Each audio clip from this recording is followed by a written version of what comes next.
قياس الطول الجزء الثاني. النهاردة نهر ووردة رايحين يتمشوا طريق طويل جدا في الغابة. نهر متحمس قوي وبيحاول يقيس الطريق بالمسطرة المتر اللي مامتهم شمس ادتها لهم.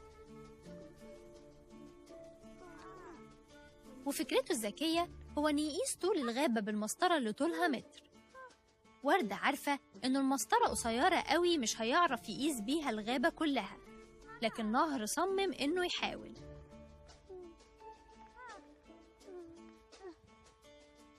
ياه، أخيراً نهر أدرك إنه مش ممكن يقيس المسافة الطويلة دي كلها بالمسطرة اللي طولها متر واحد.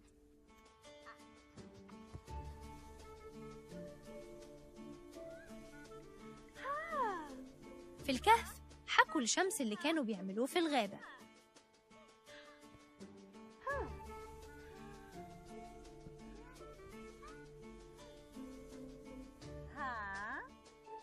وشرحت لهم إن النهر كان ممكن ياخد أيام وأسابيع عشان يقيس طول الغابة بالمسطرة اللي طولها متر واحد، وإن قياس طول الغابة لازم يكون بالكيلومترات.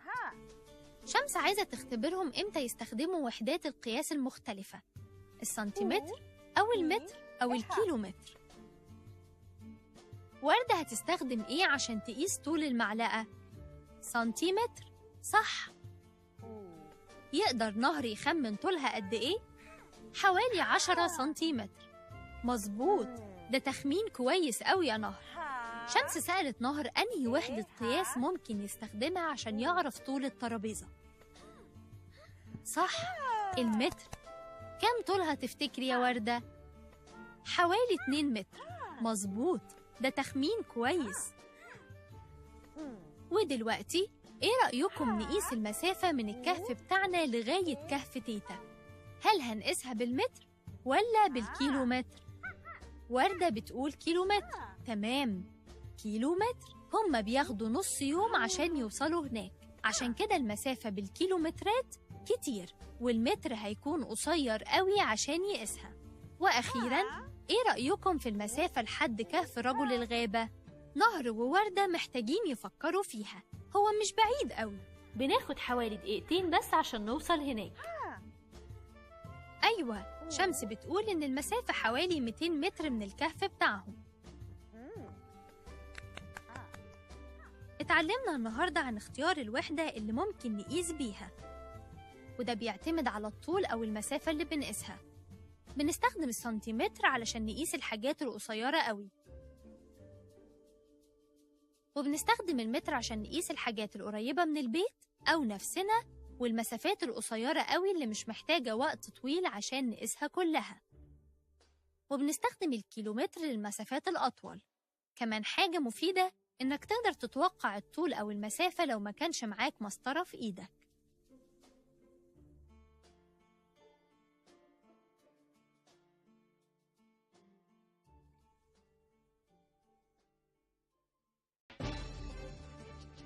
Section B, covalent bonds. Your electrons follow certain rules of behavior. The first two electrons must always hang out in orbit closest to the nucleus, as you see here. They only let 2 electrons on this shell because they like their privacy. If there are more electrons, they go to the next shell. But this next shell is like the party shell. They like to party in groups of 8. If there aren't 8 electrons, the atom will find other atoms to bond with to obtain 8 electrons in its shell. For instance, here's a hydrogen atom. It has only 1 electron.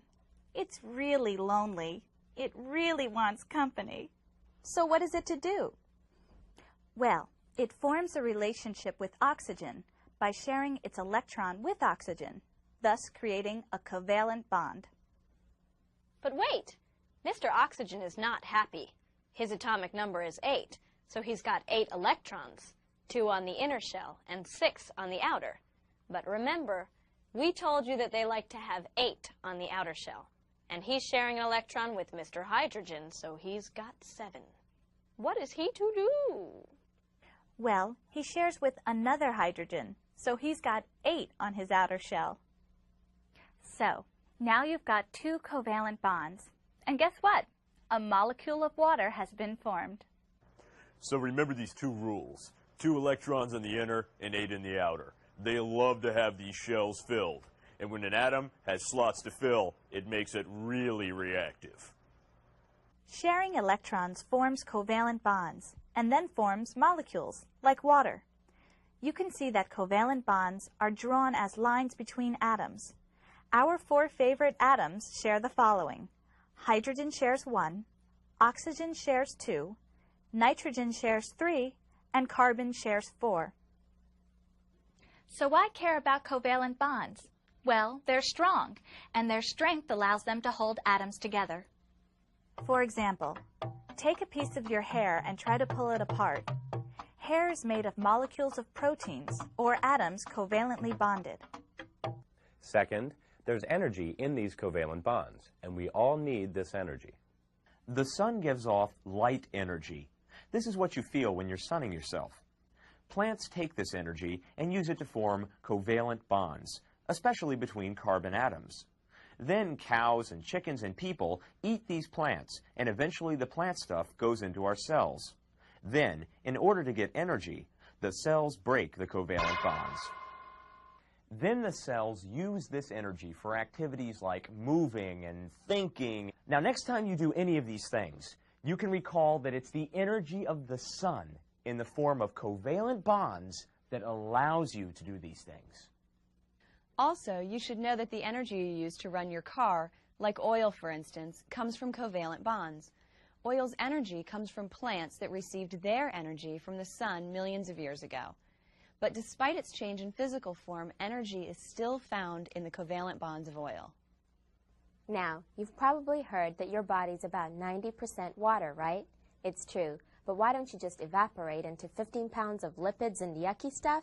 Well, water has some pretty spectacular qualities. We already told you that water is oxygen and hydrogen covalently bonded. But you see, oxygen doesn't like to share. It's sort of like the IRS. It just takes. Oxygen has what is called a polar covalent bond. It takes more of hydrogen's electron than it gives. The give and take aren't equal here.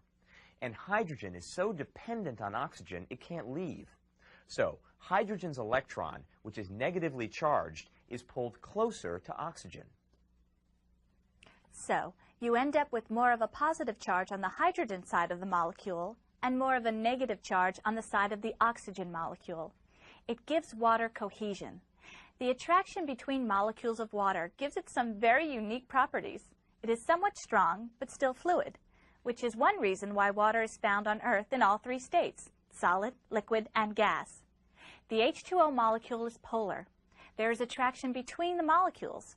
Remember, water makes up 90% of your body, and all cells have evolved in water.